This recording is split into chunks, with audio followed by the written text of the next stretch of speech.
The Xbox 360 was released in 2005, and it quickly became one of the most popular gaming consoles of its time. The console was designed by Microsoft and represented a significant improvement over the original Xbox in terms of graphics and processing power. However, the design of the Xbox 360 was not perfect, and it had both positive and negative aspects.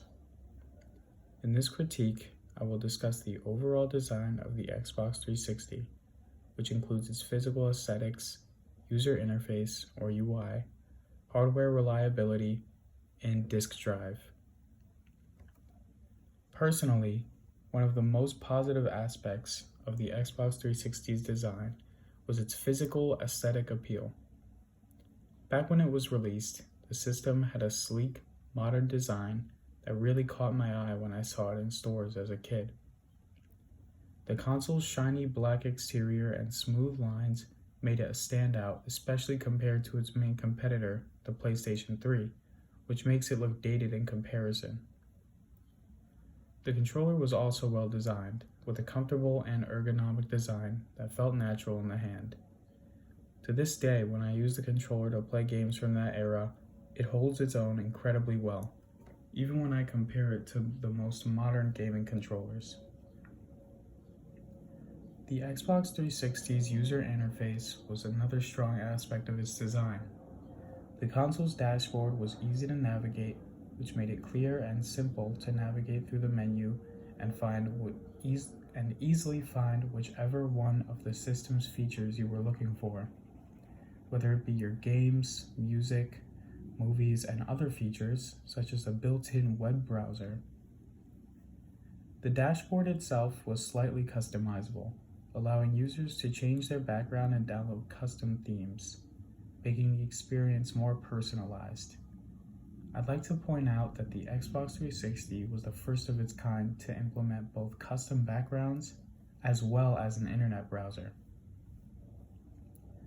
One of the most detrimental hardware issues that the console had was the red ring of death.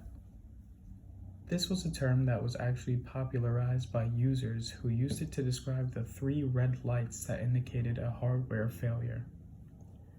The red ring of death was caused by a variety of factors, including overheating and poor manufacturing, and it was a major issue for many Xbox 360 owners. I've had my Xbox 360 since 2011, and only last month did I experience the red ring of death. After searching online and not finding any easy fixes, I just plugged the console into a different outlet and the issue was miraculously solved. But most other users who've experienced the issue weren't so lucky. Another issue with the Xbox 360's design was its disk drive. Not necessarily because of how it looked, but mainly because of the disk drive's somewhat common reading errors and scratching.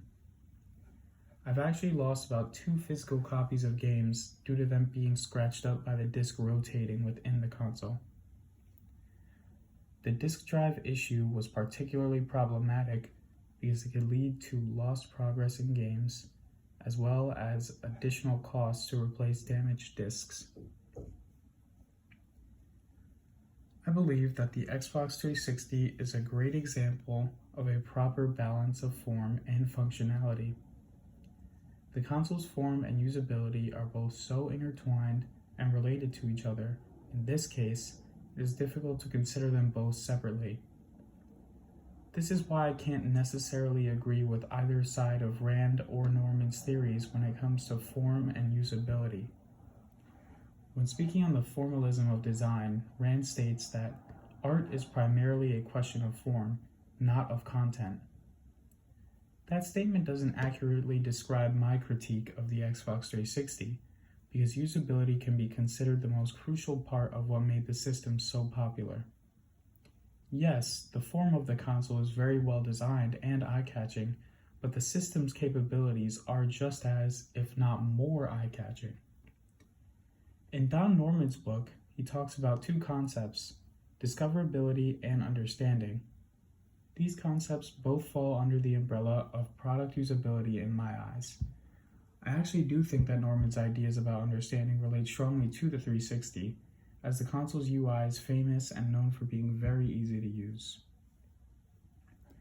In conclusion, the Xbox 360 was a well-designed console with both positive and negative aspects, and despite its flaws, the Xbox 360 represented a significant improvement over the original Xbox and helped to shape the gaming industry for years to come.